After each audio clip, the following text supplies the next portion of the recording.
The Habs intra-squad scrimmages were today, and we saw some crazy lines, including Newhook with Slafkovsky and Anderson, plus a surprising name on the top line with Nick Suzuki and Cole Caufield. With the preseason only 4 days away, the Habs have to decide who stays and who goes, so we're going to break down all these games on this edition of Habs Digest. Jesse, let's dive into the first game of the day, and if you guys weren't aware, there was a game in the morning today and in the afternoon, and in Prospect Game 1 in the morning, let's take a look at the lineups. You can pause here to take a look at what the lineups were for each team. But Jesse, the big thing with Team A, it was Suzuki, Caufield, and Emil Heineman as their top line partner. And by the way, nice standout William Trudeau on defense. We might talk about him a bit later. But the big thing for Team B was the line of Kirby Dach, Sean Monahan, and Joshua Roy.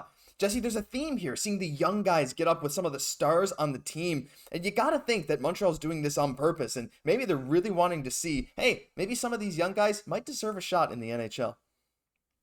Yeah, Ken Hughes seemed very open to the idea of possibly some young guys kind of making this team. And you got to feel like Emil Heineman and Joshua Roy, obviously great candidates and both getting chances to play with some great players. And obviously there seems like there's some logic behind this too, kind of with Emil Heineman having him on that first line with Nick Suzuki and Cole Caufield.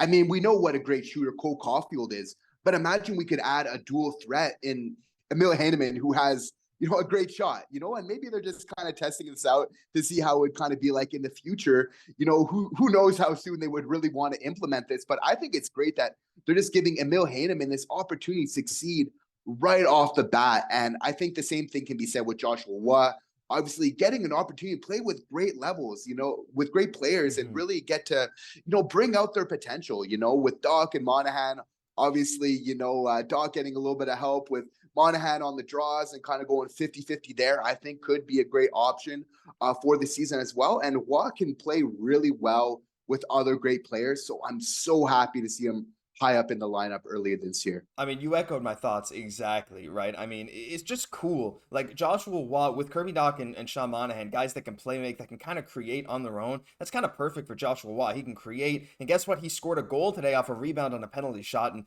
penalty shots happen a lot in these because any penalty is a penalty shot, but the play kind of just starts after the shot. So Roy had a nice rebound goal. He seemed to be working well. But that top line too is working, Jesse. Take a look at this Caufield. Look at the bottom or top left of your screen. Caufield from the goal line snipes it over the shoulder and acts like nothing even happened, right? These guys are already in mid-season form. Nick and Cole together. Some people are calling him Nicole. I kind of like that. It's kind of funny. But I wanted to touch quickly before we dive into the other stuff. I wanted to mention too that this Dach and Monahan playing together will come up again a bit later in the video, so you want to stick around for that because there's a very interesting theory that we have about that. But I wanted to ask you about your opinions of two guys in particular, one from Team A and one from Team B, and that's William Trudeau and Lias Anderson. And Lias Anderson actually opened the scoring. He had the first goal of all the Prospect games today. And my goodness, he actually looked like he was kind of dominating the ice, as did William Trudeau. Like, they both looked like NHL vets, while Lias Anderson sort of is in a way. These guys might have been my most surprising players from the AM section.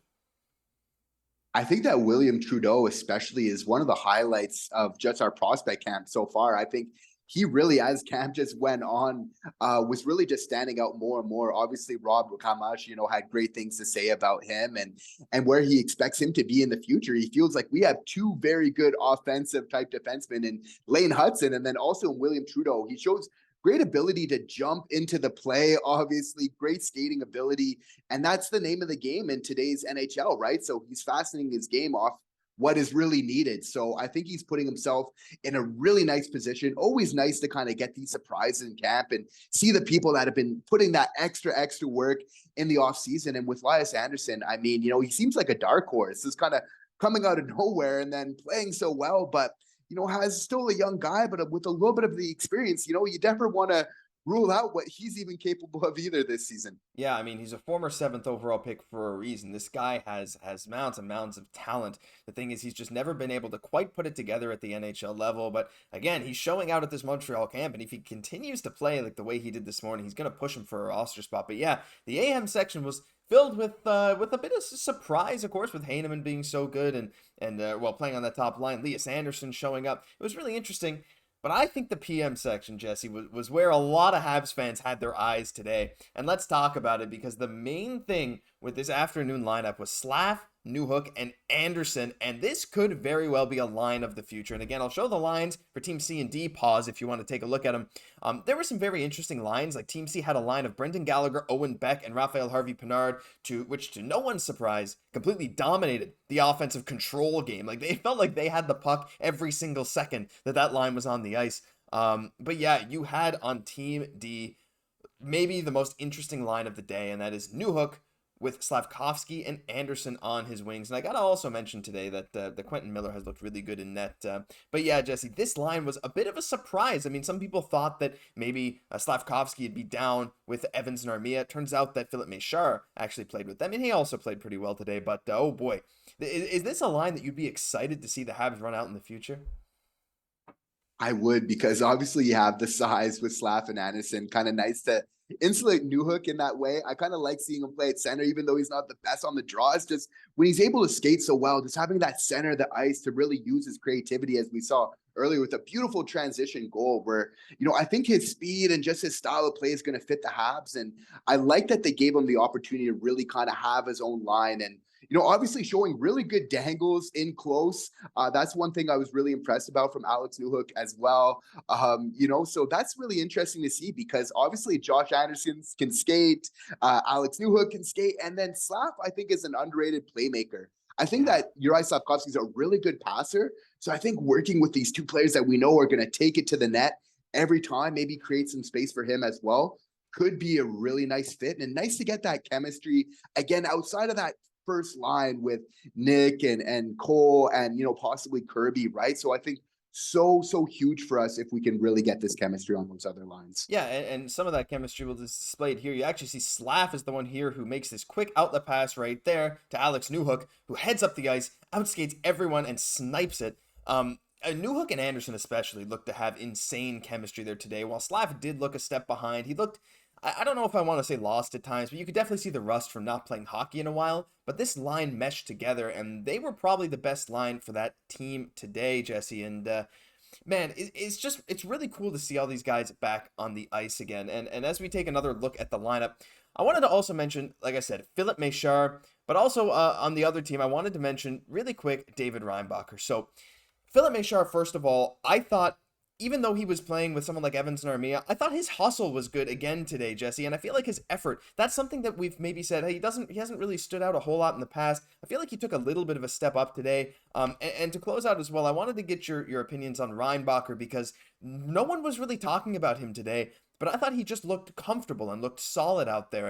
And I feel like because it's not flashy, because no one is really noticing him doing anything, he's not really talked about.